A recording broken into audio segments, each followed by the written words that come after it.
सरकार को एक्सपोज करने के सिलसिले की एक कड़ी है। यहाँ सैकड़ों लोग मौजूद हैं, आम लोग हैं। हम इनके सामने पीर हक खतीब साहिब की जानिब से परफॉर्म किया जाने वाला एक करतब, एक ट्रिक, एक इल्यूजन, नजरों का एक धोखा इनके सामने करके दिखाएंगे जिसे वो करामत कहते हैं। और फिर हम इन लोगों से पूछेंगे कि क्या ये कोई करामत थी या महज नजरों का धोखा था। और बदकिस्मती से तरीकत के नाम पर, औलिया कराम के नाम पर, दीन के नाम पर, मजहब के नाम पर पीर हक खतीब की जानिब से लोगों को बेवकूफ बनाए जाने का सिलसिला जारी है। और हम ये कोशिश कर रहे हैं कि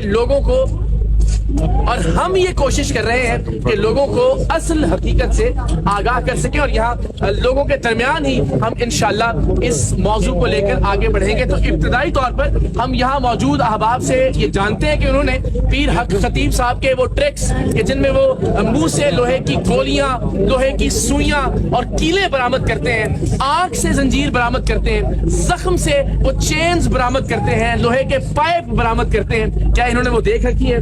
हमारे पास भी अब एक मरीज यहाँ पे आ गया है और हम इस मरीज के मुंह से भी कोशिश करेंगे कि लोहे की गोलियां, सुइयां और कीले बरामद कर सके।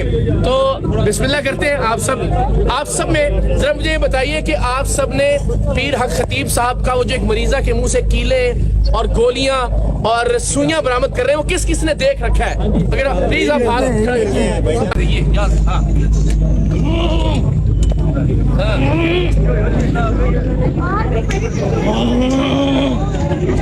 हाँ जी।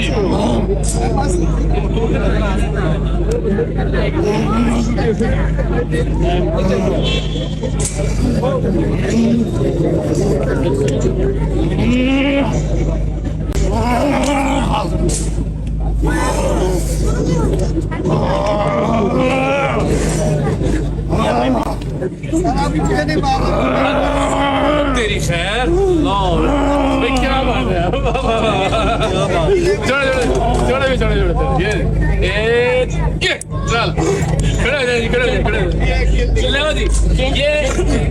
ये कीले चेन जरा उठाए ना जी, चेन उठाए, ये दिखाएं जरा, ले जी लंबाई दिखाएं। कितनी लंबी है जी? तकरीबन तो 3 फुट की होगी, 2.5 फुट की, 1 गज की।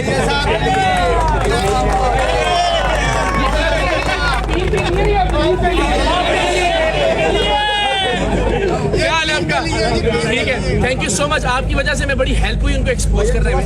अभी वो ये मुमकिन है, चल कीले हमने निकाल दिया, इससे पहले आपने हमारे साथ कीले भी निकाली, गोलियां भी निकाली और सुइयां भी बहुत बड़ी तादाद में निकाली। तो ये सारे हमारे दोस्त यहाँ मौजूद हैं, इनमें से बहुत सारे वहाँ जा भी चुके हैं, उनको देख भी चुके हैं, और बहुत सारे लोग यहाँ पे टीवी पे देख रहे हैं। तो ये जरा बताएं कि ये कौन सी करामत की आपने? मैं पीर सैयद कारुल हसन कुछ बरामद कर सकता हूँ या नहीं, लेकिन बहरहाल ये अहम सवाल जो हम उठाएंगे, लेकिन बहरहाल ये मैं जरूर बताना चाहूंगा कि ये पहली कड़ी है पीर हक खतीब और शुर्फ वाली सरकार को बेनकाब करने की। और इसके बाद इंशाल्लाह उनकी हर सो कॉल्ड नाम निहाद करामत को, उनके करतब को, उनकी इल्यूजन को, उनके फ्रॉड को, उनके ट्रिक को हम बेनकाब करेंगे। चाहे वो आंखों में से जंजीर या चेन निकालने का ट्रिक हो, चाहे वो मुंह से तलवार निकालने का, उन्होंने छुरी निकाली थी, हम तलवार निकाल के दिखाएंगे। मैं बड़ा पीर उनसे। अस्सलाम वालेकुम। चले बिस्मिल्लाह, शुरू हो जाए जी। अब आप देखते रहिएगा जी सारे लोग। समझे आप बड़ा शरीफ में है इस वक्त। नहीं वो तो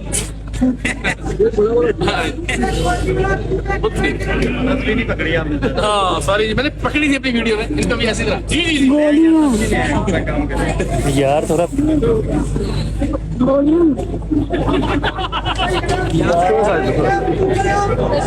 ये भी तेरी ये तो गोली उसने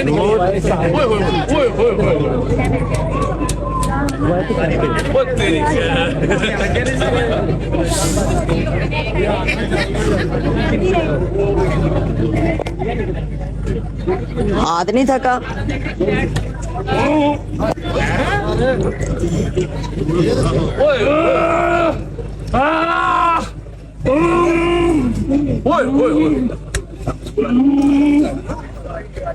परेशान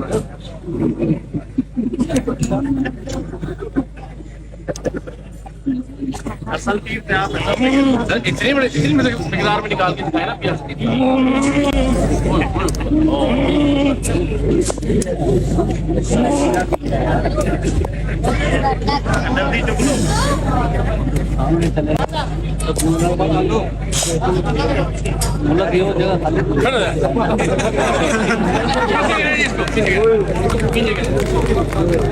डाल दी है सोशल मीडिया पर इससे पहले भी, तो बहुत सारी चीजें जो उसके मुकाबले पे आ रही है। कुछ लोगों ने कहा जी हमने खुद देखा है, बहुत सारे लोग वहां से शिफा याब हुए, तो यहाँ हमने इब्तिदा में ही आपको दिखाया।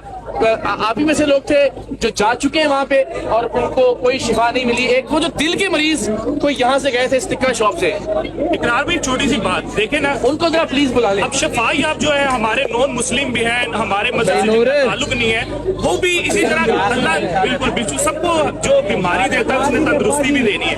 अब जो हिंदू है मंदिरों में जाते हैं, वहाँ पे इबादत करते हैं, उनको वहाँ से भी शिफा। अच्छा जी, मेरा एक सवाल है, दो तीन चीजें थी जो लोग कहते हैं। वो एक तो कहते हैं कि जी शिफा मिलती है वहां से, तो सवाल ये कि ये सारे लोग जो कह रहे हैं, मुझे आपने पाँव वाला भी देखा, बच्चा जिसका पाँव बढ़ा हुआ है, उनको वहां से फिर शिफा क्यों नहीं मिली?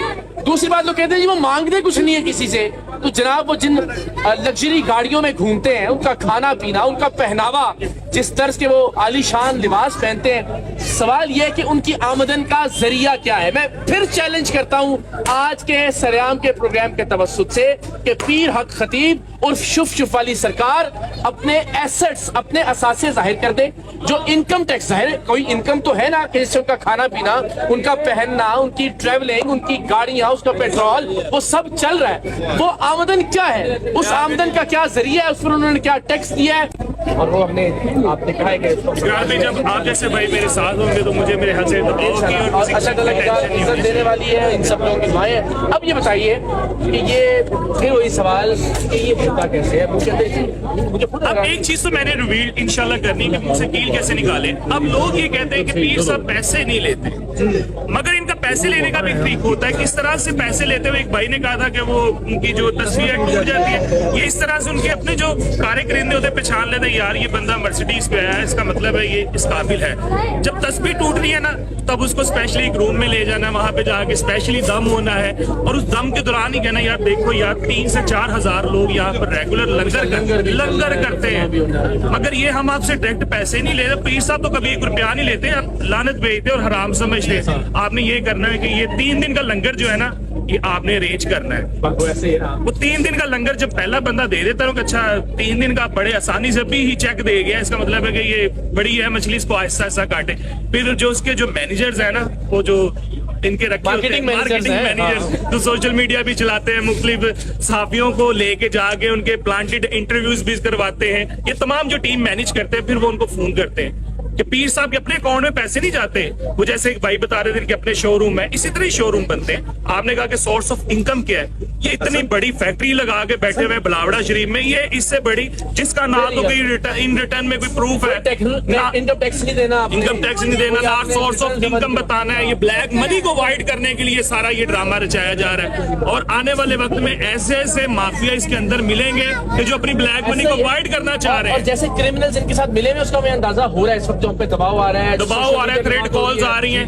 अल्लाह वाले के अल्लाह ना हादसा कुछ होता भी है तो आज मैं ऑन रिकॉर्ड कैमरे के अंदर कह रहा हूँ इकरार भाई, तो जो भी कुछ होता है कि आपने इंसाफ मुझे दिलवाना है, मेरे बच्चों को भी, जो भी होगा इंशाल्लाह होगा, तो कुछ नहीं, अगर होता है तो हम आपके साथ हैं, हमारे साथ कुछ नहीं होगा, आपके साथ इंशाल्लाह। अब हमने